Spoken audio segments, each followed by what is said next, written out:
Good morning student. कल हमने संबंध संबंधी कुछ प्रश्नों को हल किया था।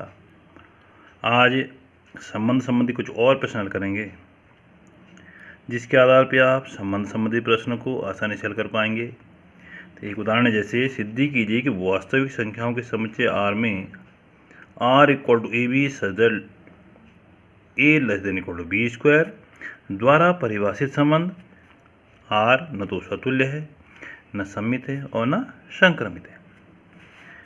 इनको हल करने के लिए सबसे पहले हम उस सेट को लिख लेते हैं जिस सेट के लिए हम इन क्वेश्चन को सॉल्व कर रहे हैं। जैसे यहाँ पे दिया है R इक्वल टू वास्तविक संख्याओं का समुच्चय, तो वास्तविक संख्याओं के समुच्चय के लिए हमें इस संबंध को चेक करना है। संबंध क्या है?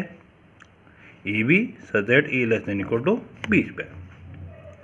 अब हम इसको सबसे पहले किसके लिए चेक करेंगे? स्वतुल्य के लिए। स्वतुल्य की कंडीशन बताइए तुम्हें, ए बिलोंग्स टू आर। यहाँ पे देखना में वास्तविक संख्याओं में सबके लिए कोई भी एलिमेंट अपने आप से संबंधित है कि नहीं है। तो अगर मैं सिंपल सा इंटीजर लेता हूँ, पॉजिटिव इंटीजर ले लिया, जैसे मैंने 4 लेस देन इक्वल टू 4 का वर्ग, तो हमें इसे क्या आना इसने? सत्य आना है। नेगेटिव इंटीजर लूँगा, -4 लेस देन इक्वल टू -4 का वर्ग, ये भी हमें से क्या आएगा? सत्य आएगा।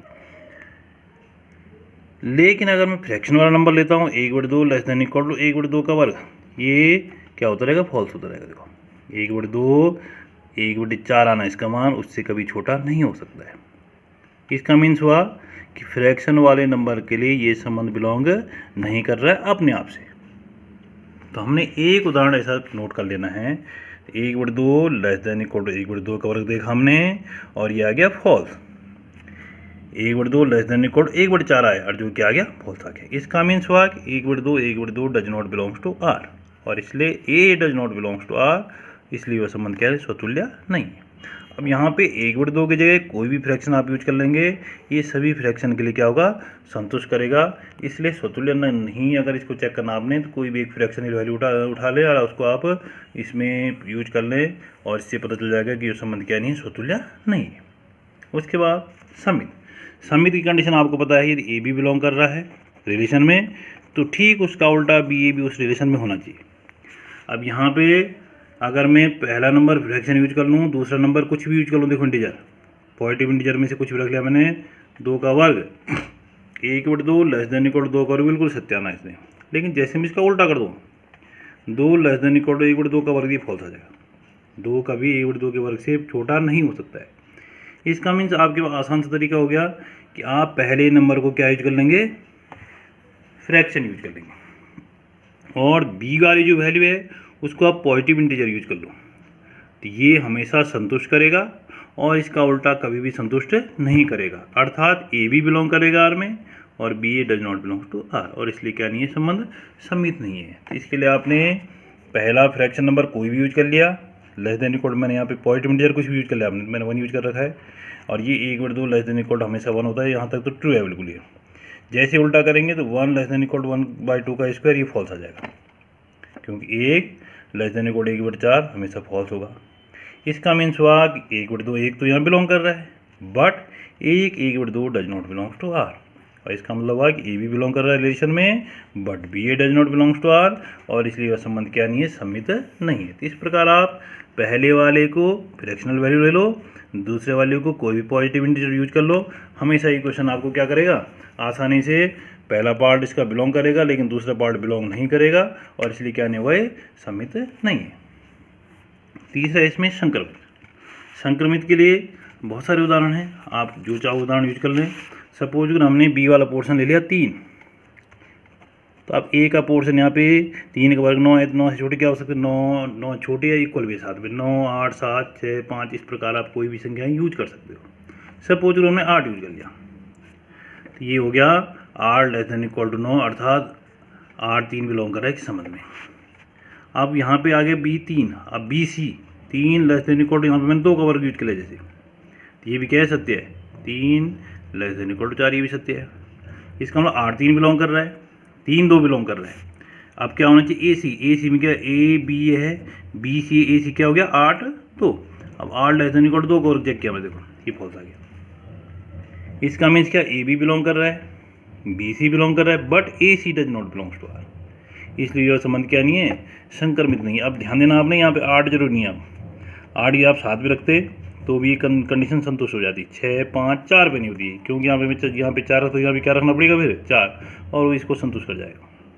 तो हम यहाँ पे 7, 6, 5, 9 भी रख सकते हैं, वो पहले को संतुष्ट करेंगे, ये वाली कंडीशन भी संतुष्ट हो जाएगी। लेकिन तब ये अगर मैं यहाँ पे क्या रखता हूँ, 4 रखता हूँ या उससे नीचे रखता हूँ तो ये भी संतुष्ट हो जाएगी, इसलिए वो क्या हो जाएगा, संक्रमित हो जाएगा ऐसी कंडीशन में। तो हमने यहाँ पे 5, 6, 7, 8, 9 रखने हैं, उसके लिए पहला दूसरा संतुष्ट करेगा, तीसरा संतुष्ट नहीं करेगा, इसलिए ऐसे फंक्शन क्या हो जाएंगे, ऐसे संबंध क्या हो जाएंगे, संक्रमित नहीं होंगे।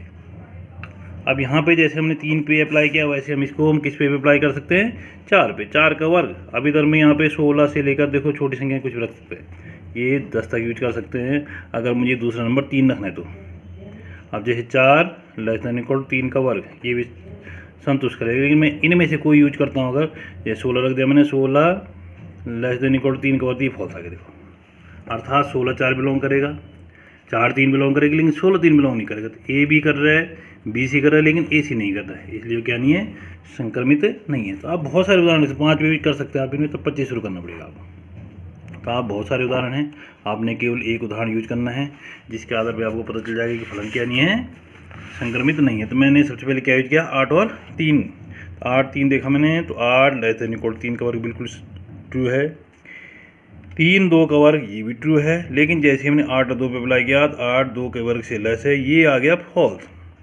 इसलिए क्या हुआ कि 8 3 बिलोंग कर रहा है आर में, 3 2 बिलोंग कर रहा है आर में, but 8 2 does not belongs to R. इसलिए इसको इस रूप में भी कह सकते हैं हम, a b belongs to R, b c belongs to R, but a c does not belongs to R, और इसलिए यह संबंध क्या है, संक्रामक नहीं है। इस प्रकार के हम इन क्वेश्चन को सॉल्व कर सकते हैं। एक क्वेश्चन और देखते हैं इसमें, सिद्धि कीजिए क्या आर वास्तविक संख्याओं के समुच्चय में r = AB such that a ≤ BQ द्वारा परिभाषित संबंध स्वतुल्य, सममित अथवा संक्रमक है। इसकी जांच करनी है, जांच करना है इसको, ये इनमें से क्या है। काम वही करेंगे, सबसे पहले जो सेट दिया हमें वास्तविक संख्याओं का समुच्चय r वो दे रखा है, उसके बाद इसका रिलेशन संबंध क्या दे रखा, AB such that a ≤ BQ। इसमें भी हमने इस प्रकार के उदाहरण चेक करने हैं। अगर हम इंटीजर की बात करेंगे तो इंटीजर हमेशा संतुष्ट करेंगे, जैसे 2 का वर्ग, 2 ≤ 2 के बीच में हमेशा क्या होना है, संतुष्ट करना। नेगेटिव इंटीजर संतुष्ट नहीं करेंगे। -2 ≤ -2 का क्यूब करेंगे तो -2 रहेगा, ये -8 आ जाएगा, फॉल्स आ जाएगा।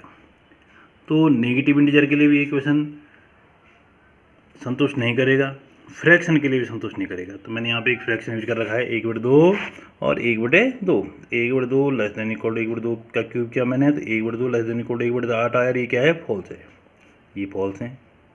इसलिए 1/2 does not belongs to R, और अर्थात A does not belongs to R, और इसलिए यह संबंध क्या नहीं है, स्वतुल्य नहीं। तो आप यहाँ पे इंटीजर भी यूज कर सकते हैं, नेगेटिव वाले, साथ में आप फ्रैक्शन यूज कर सकते हैं। तो आप आसानी से पहली कंडीशन को देख लेंगे कि ये संतुष्ट नहीं करेगी। उसके बाद सममित के लिए आप पहले पार्ट को फ्रैक्शन में डाल दो, दूसरे को इंटीजर डाल दो पॉजिटिव वाला, तो आपके लिए आसानी से सॉल्व हो जाएगा क्वेश्चन। जैसे हमने 1/2 और 1 रखा है, तो ये हमेशा क्या होना है, इसने 1/2 ≤ a³ हमेशा सत्य आ जाएगा। लेकिन जैसे उल्टा करूँगा मैं, 1 ≤ 1/2 का क्यूब, ये फॉल्स आ जाएगा। 1 ≤ 1/8 आ जाएगा, और ये क्या हो जाएगा, फॉल्स हो जाएगा। अर्थात 1/2 1 तो बिलोंग कर रहा है, लेकिन 1/2 बिलोंग नहीं कर रहा है।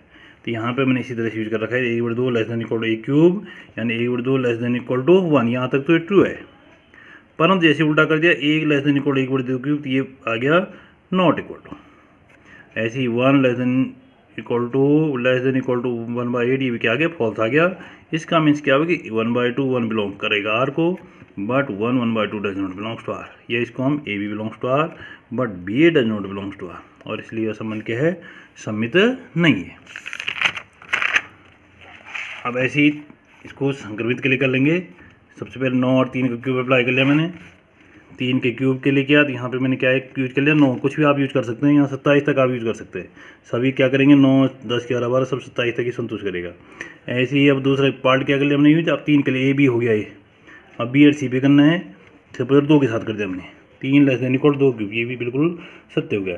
लेकिन जैसे ए सी भी करेंगे, देखो 9 लेस देन इक्वल टू 2 का क्यूब, तो ये फॉल्स आ गया। अर्थात 9 3 बिलोंग कर रहा है, 3 2 बिलोंग कर रहा है, लेकिन 9 तो बिलोंग नहीं कर रहा है। तो यहाँ पे 9 जरूरी नहीं है, आप 9 10 11 12 13 यहाँ पर आप 27 तक के नंबर कोई भी यूज कर सकते हैं, सबके लिए ये कंडीशन संतुष्ट हो जाएगी। तो आपने बहुत सारे उदाहरण, एक उदाहरण चूज करना है। तो 9 लेस देन इक्वल, इसको हमने इस तरह से कर दिया, 9 लेस देन इक्वल 3 क्यूब, ये सत्य है। 3 लेस देन इक्वल 2 क्यूब, ये भी सत्य है। लेकिन जैसे 9 2 पे अप्लाई किया, 9 लेस देन इक्वल 2 क्यूब, ये असत्य आ गया। अर्थात 9 3 बिलोंग कर रहा है, 3 2 बिलोंग कर रहा है, लेकिन 9 2 बिलोंग नहीं कर रहा है। अर्थात a b belongs to R, b c belongs to R, but a c does not belongs to R, और इसलिए यह संबंध क्या नहीं है, संक्रमित नहीं है। तो आप इस तरह के क्वेश्चनों को आसानी से सॉल्व कर सकते हैं। आज के लिए आपके पास इतना ही है, आप खुद भी क्वेश्चन हल करते रहें ताकि आप आसानी से इन क्वेश्चन को सॉल्व कर पाएँ। Thank you.